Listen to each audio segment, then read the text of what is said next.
نماز توحید کے بعد سب سے اہم عبادت نماز ہے.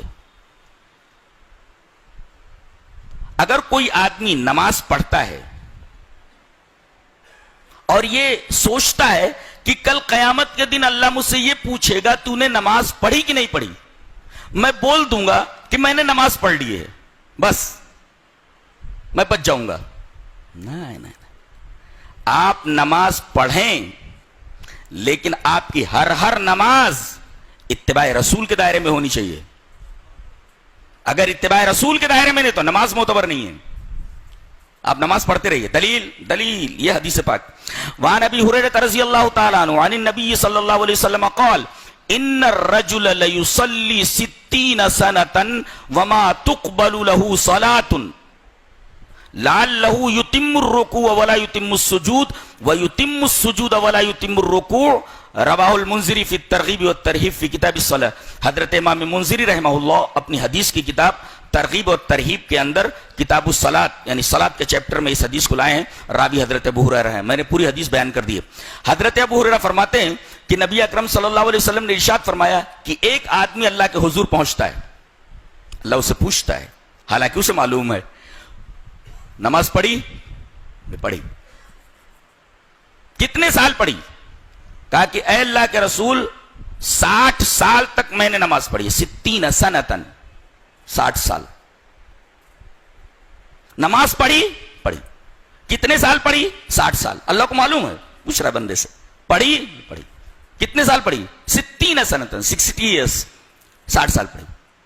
اللہ فرماتا ہے وما تقبل له صلاۃ, تیرے نامہ عمل میں ایک بھی نماز نہیں ہے.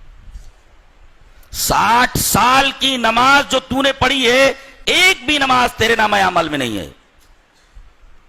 لوگ حج کو جاتے ہیں اور پھر کہتے ہیں کہ خانہ کعبہ میں ایک نماز 1 لاکھ کے برابر ہے, تو 40 دن 50 دن رہ کر کے اتنی نمازیں پڑھ لی, اب تو جنت الاٹ ہو گئی میرے. ارے بدبخت اور بدنصیب, یہاں معاملہ یہ ہے کہ 60 سال کی نماز آدمی پڑھ کر کے گیا ہے, اس کے نامہ اعمال میں ایک نماز بھی نہیں ہے. اور تیرے حج کی کیا بساط ہے, تیرے حج کی کیا اوقات ہے کہ تو جوڑتے بیٹھے کہ ایک نماز 1 لاکھ نماز کے برابر ہے, لہذا میں بخشایا ہو گیا. پتا نہیں جس پیسے سے تو گیا ہے اس پیسے کے اندر کتنا حلال ہے اور کتنا حرام ہے.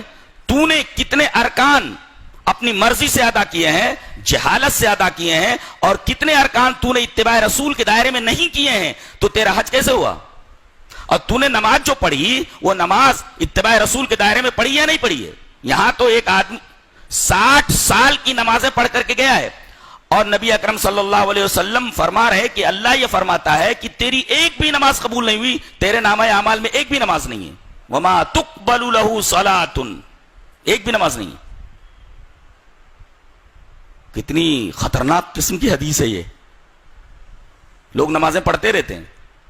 تو اگر آدمی نماز پڑھتا ہے, ایک توحید کے بعد بہترین عمل ہے اور سب سے اونچا عمل ہے, مگر یہ عمل اگر سنت کے دائرے میں نہیں کیا گیا ہے, اتباع رسول کے دائرے میں نہیں کیا گیا ہے, تو یہ عادت ہے, اٹھک بیٹھک ہے, نماز نہیں ہے.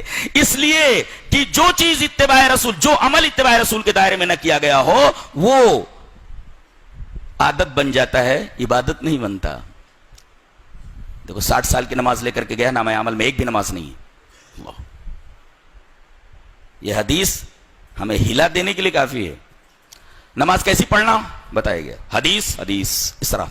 وعن ابی قلابۃ حدثنا ابو سلیمان مالک بن الحویرث قال قال لنا رسول اللہ صلی اللہ علیہ وسلم صلوا كما رأيتموني اصلي فاذا حضرت الصلاة فليؤذن لكم احدكم وليؤمكم اکبركم. رواہ البیہقی فی السنن الکبری فی کتاب الصلاۃ. حضرت امام بیہقی رحمہ اللہ اس حدیث کو ایسے ہی سنن کبری بیہقی کے اندر لائے.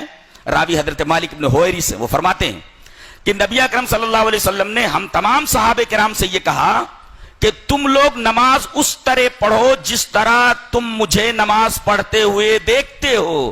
پتہ یہ چلا کہ یہ آدمی جو 60 سال کی نماز پڑھ کر کے گیا ہے، یہ نماز اس نے نبی کریم صلی اللہ علیہ وسلم کی نماز کی طرح نہیں ادا کی ہے. نبی نے فرمایا تم لوگ نماز اس طرح پڑھو جس طرح تم مجھے نماز پڑھتے ہوئے دیکھتے ہو. اگر اس طرح تم نے نماز پڑھی ہے تو تمہارا یہ عمل، تمہاری یہ نماز مقبول عند اللہ ہے.